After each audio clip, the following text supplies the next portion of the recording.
I started working at this factory back in 2013.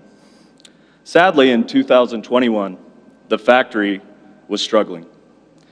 We had recently been through a layoff, and our future was in question. When President Joe Biden signed the Inflation Reduction Act into law, this factory found new life. After being acquired by CS Wind, the factory began the process of expansion. And it has provided countless members of this community with good paying jobs. Because of President Joe Biden, this factory and this community have hope again.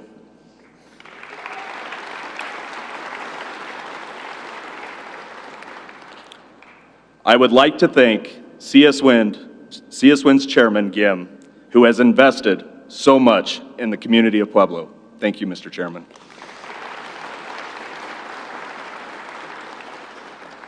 I especially want to thank all the employees I've come to know throughout my career here at CS Wind America, whose dedication makes all of this possible.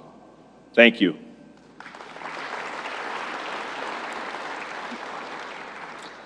I would also like to thank the President for his diligence in getting this law passed that supports American manufacturing jobs and is helping so many in Pueblo realize their American dream. It is with great honor and humility that I get to introduce the 46th President of the United States, President Joe Biden.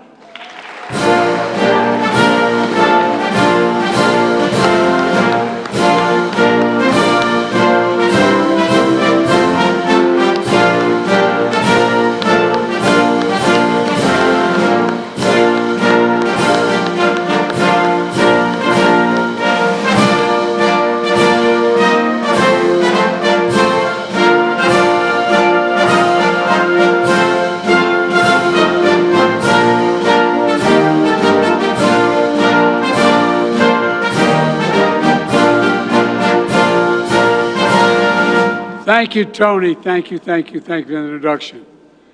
Governor Jared Polis, where's the Gov sitting? There you go. Gov, thank you. You're doing a hell of a job. You really are for Colorado, and thank you for your leadership.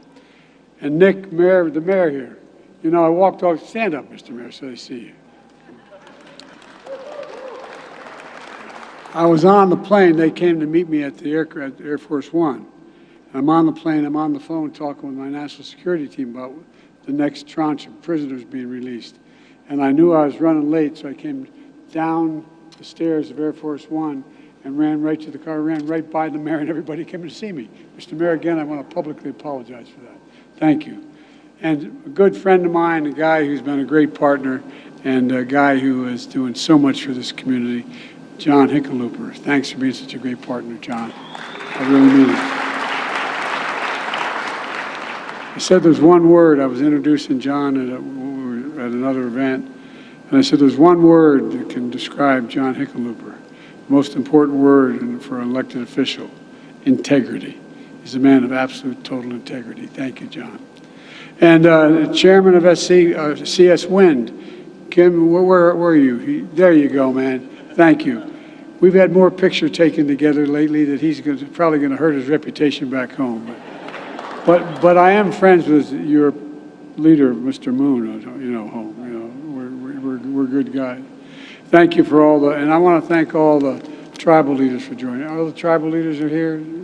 If you're here, you stand. Can I see you? I don't know where you are. Maybe I'm not here right now. And to celebrate this historic investment, building a clean energy future made in America is part of the progress we're making growing the economy from the middle out and the bottom up, not the top down. Because when the middle class does well, everyone does well. We're investing in America. We're investing in Americans, and it's working. Since I took office, my Investing in America agenda has led to manufacturing boom that's attracted over $600 billion. $600 billion in private investment from private companies in America and around the world. Manufacturing and industries of the future. When I took office, we set a goal to produce 100% carbon-free electricity by 2035. And because of my commitment to clean energy future, Made in America clean energy companies started investing here in Colorado. Here in Colorado, CS Wind, a Korean company, makes towers and wind turbines. I know you all know it, but people seeing this on television may not be certain. They used to make all their wind towers abroad. Then they decided to make them here in America as well. And today, CS Wind Factory in Colorado is the largest wind tower manufacturer in the entire world. With over 870 employees. It's simple. As I've said for a long time, when I think climate, and I mean this sincerely, I think jobs. That's what climate's about. Not only saving lives and saving the environment, but jobs. But that's not the end of the story. I signed a historic law, the most significant investment combating existential threat of climate change ever anywhere in the world. It does many things, including provide incentives to make wind towers in America and bonuses for clean energy projects that use those American-made wind towers to power American homes. And because of my Investment in America agenda, CS Wind plans to invest an additional $200 million to expand the facility right here, another $200 million, doubling its production and creating 850 more good jobs beyond what's going on. And because of the investment and incentives we wrote into the law, CS Wind recently announced its employees will receive an end-of-year bonuses as well. You can clap for that, man.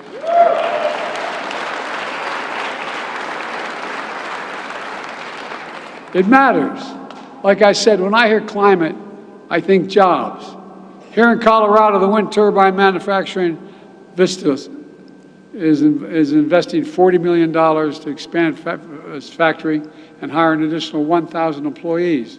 Solar manufacturer Meyer Burger is building a new solar cell factory just down the road in Colorado Springs. They'll create more than 350 new jobs themselves.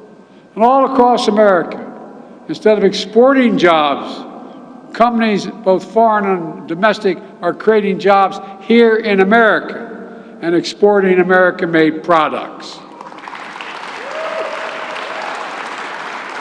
That's what we used to do 40 years ago. Through my bipartisan infrastructure law, we're also making the most substantial investment in American infrastructure since President Eisenhower built the interstate highway system. We're investing in roads, bridges, ports, airports, clean water, affordable high-speed internet. Already, we've announced over 40,000 projects. 4,500 communities across the nation are benefiting. And from the new Amtrak tunnel in Baltimore to the Brent Spence Bridge in Kentucky to right here in Colorado, $5.6 billion in 304 projects. We're investing $160 million in a 103-mile water pipeline known as the Arkansas Valley Conduit. It starts here in Pueblo. It'll bring water to 50,000 people across the southeastern Colorado.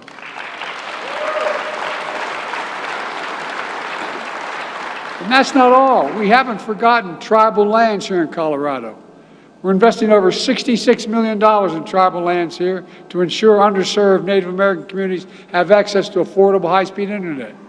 The amazing thing is over 233,000 Colorado households already have a savings of $30 a month on their internet bills because of the Affordable Connectivity Program. You know, and as part of my commitment to conserve and restore our country's lands and waters, my administration has already conserved more than 21 million acres nationwide, including when I was here a year ago at the Camp Hale Continental Divide National Monument, a beautiful place that will never, ever, ever be built on in future generations.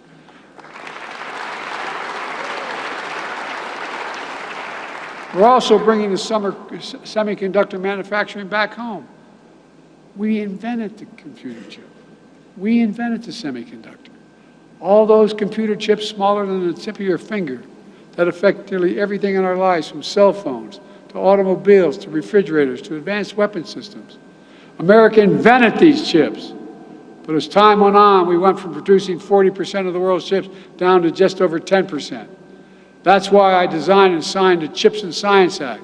Because how can we remain the greatest nation in the world without leading the world in science and technology. How does that happen? We used to invest 2% of our gross domestic product in research and development as a nation. That's why we're leading the world. Over time, that went down to 0.7%. But we're changing that. Now, all over the country, semiconductor companies are investing literally hundreds of billions of dollars to bring chip production back home to America. In Colorado Springs, the company Microchip announced it would invest $880 million to expand their manufacturing capacity, creating 400 additional good-paying jobs in the semiconductor industry.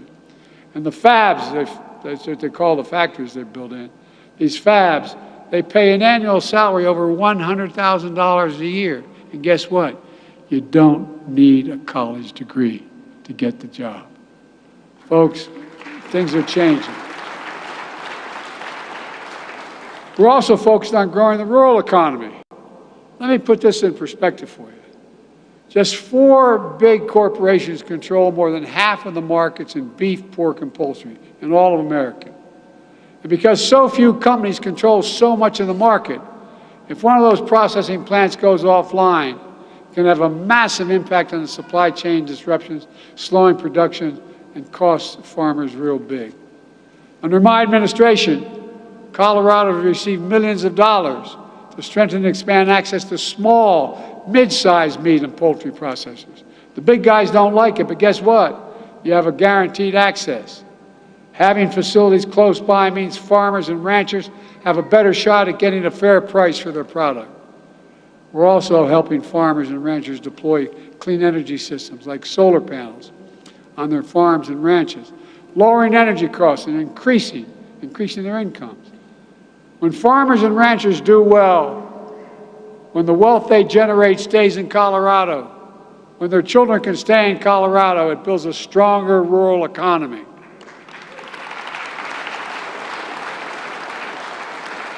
Now, new data released just today shows the investments we're making have spurred by the Inflation Reduction Act, which I wrote, which we passed, is going to communities historically left behind.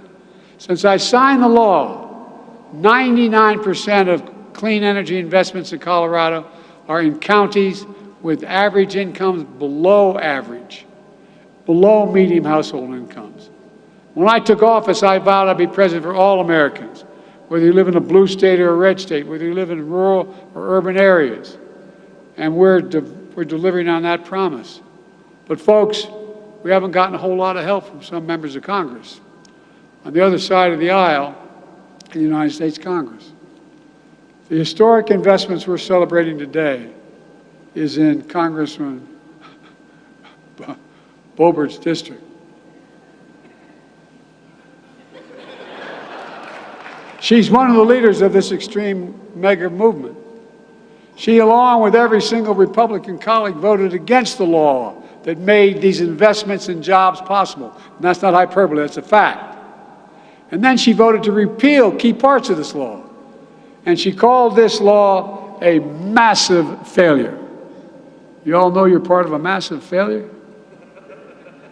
Tell that to the 850 Coloradans that get new jobs in Pueblo and see us win thanks to this law. Tell that to the local economy that's going to benefit from these investments. Tell that to anyone who wants to listen. Tell, with thanks to Congressman, I think what she calls a massive failure, a solar power company that's investing $400 million here in Colorado, creating for 56,000 homes, create 250 good-paying jobs. LightSource BP is building a new solar farm just down the road from here to power an additional 53,000 homes. Across Colorado, XL Energy is investing $1.7 billion to improve the state's electric grid. And folks, none of that sounds like a massive failure to me. How about you? I mean, it's crazy. This is an incredible opportunity. I've gone around the plant today to those I got to talk to. You're changing America. You're changing America. It all sounds like a massive failure in thinking by the Congresswoman and her colleagues. Your Congresswoman also voted against the CHIPS and Science Act. And when she voted against the bipartisan infrastructure law, she called it garbage, a scam. And as a matter of fact, the new Republican Speaker of the House, along with Republican Congressman Vern Buchanan, just visited Sarasota, Florida yesterday to tour the construction of a new terminal at that airport. It's going to create thousands of jobs over time. The project is funded with nearly $30 million from the bipartisan infrastructure law. And it's going to generate more than $30 million for Florida multiple times over. And guess what?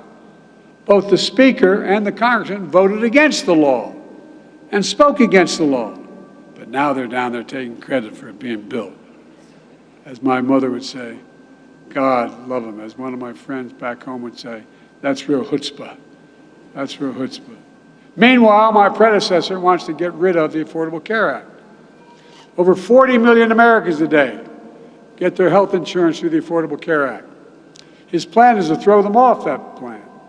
That would mean the number of uninsured African Americans would go up by 20%. For Latinos, it would go up by 15%. Folks, this is not your father's Republican Party. Like I said, I made a promise to be the president for every American, and I'm keeping my promise. And just this morning, we learned that our economy, just this new data out, our economy grew by over 5% in the last quarter. That's more growth. That's more than it grew under my predecessor in any quarter outside the pandemic, despite promises of massive tax cuts for the wealthy, and corporations would supercharge the economy and trickle down to working folks. Not a whole lot trickled down on most kitchen tables I'm aware of. But when I took office, since then, the first 2 years, we created over 14 million brand new jobs, good paying jobs. And nearly 250,000 of those good paying jobs are here in Colorado alone. We've created close to, remember we were told we're not going to be the manufacturing capital of the world. How can we be the manufacturing capital of the world again? Well, we've created close to 800,000 manufacturing jobs, almost twice as many as the previous administration did in all 4 years. The unemployment rate has stayed below 4% for over 20 months in a row, the longest stretch in 50 years. And we've seen the highest share of working age Americans in the workforce in 20 years. And inflation is down. We have more work to do, but inflation is down at the same time. Core inflation is the lowest level in 2 years that we've had, the lowest inflation of any major country in the world. Let me be clear. Any corporation that's not passing these savings on to the consumers needs to stop the price gouging. And as my friend Senator Bob Casey from Pennsylvania calls it, greedflation. American people are tired of being played for suckers.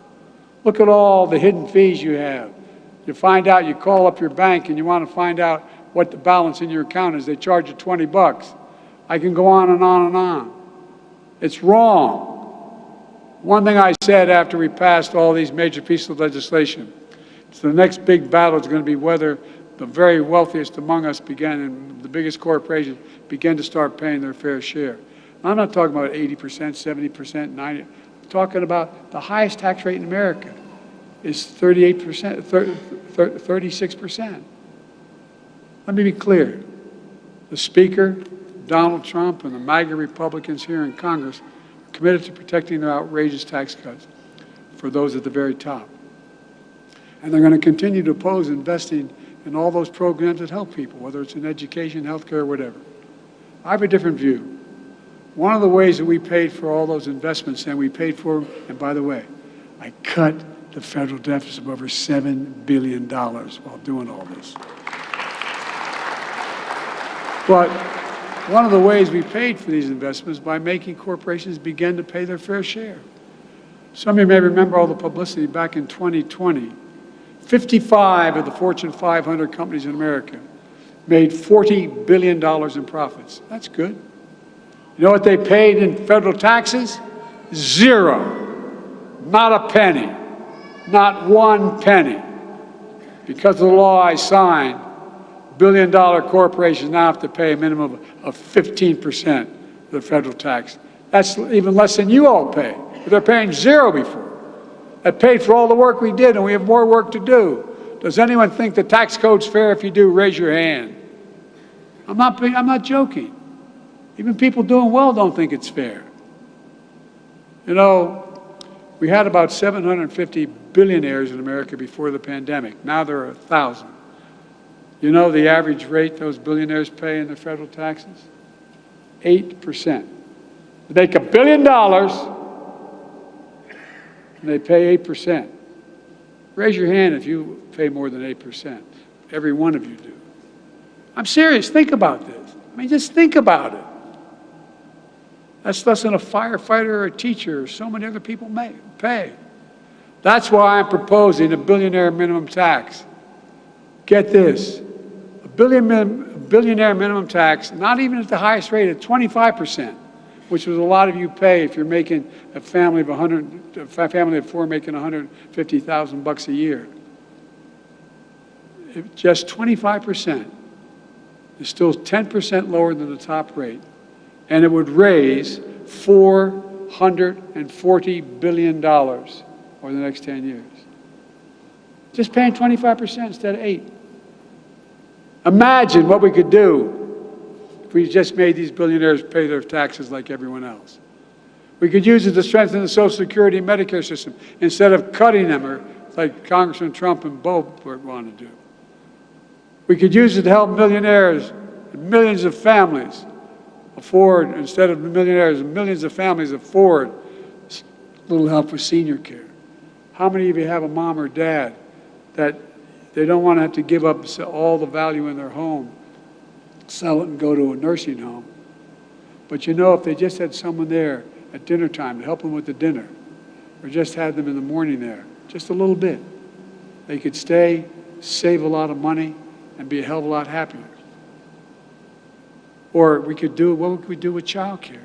When we had that child care tax cut, what happened? We had the lowest poverty rate for children in the history of America. But what it does, it generates income. All those moms and single dads who are taking care of their kids, they're able to get a job, pay a tax, go to work, because someone can be with their child. Child care. This is not about helping poor folks. It's about smart economics. If we had another 5 million women working who can't work now, it generates economic income and growth in their communities. And all these ideas would be a hell of a lot better for growing the American economy than letting billionaires keep paying less taxes than any middle-class person or working person in America. Let me close with this. My plan is based on the belief that every American willing to work hard, and some don't want to work hard, but every American willing to work hard should be able to get a job, no matter where they live, in the heartland or in a small town, to raise kids in a good paycheck and keep their roots where they grew up. My dad, that's the God's truth. I know I apologize to Hickenlooper and others who heard me say it 1,000 times. My dad used to say, and I said, no, I'm deadly earnest. He'd say, Joey, a job is about a lot more than a paycheck. It's about your dignity. It's about being treated with respect. It's about being able to look your kid in the eye and say, honey, it's going to be okay, and mean it. There are 250,000 more jobs in Colorado since I took office. That's 250,000 more people throughout this state, including in this district, who can look their kids in the eye and say, honey, it's going to be okay. That's what it's about. This is not any, they call it socialism. My plan is rooted in what we've always worked best for this country. Investing in America, investing in Americans.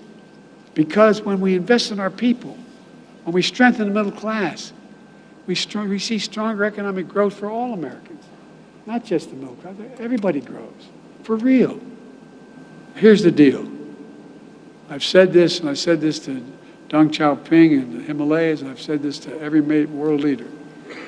It's never, never, never been a good bet to bet against the American people.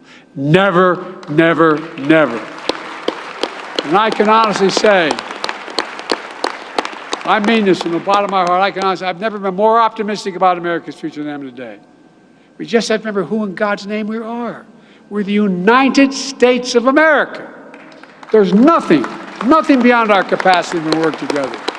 So let's continue to work together, and God bless you all, and may God protect our troops. We're moving, folks. We're moving, and no one's going to stop us. Thank you.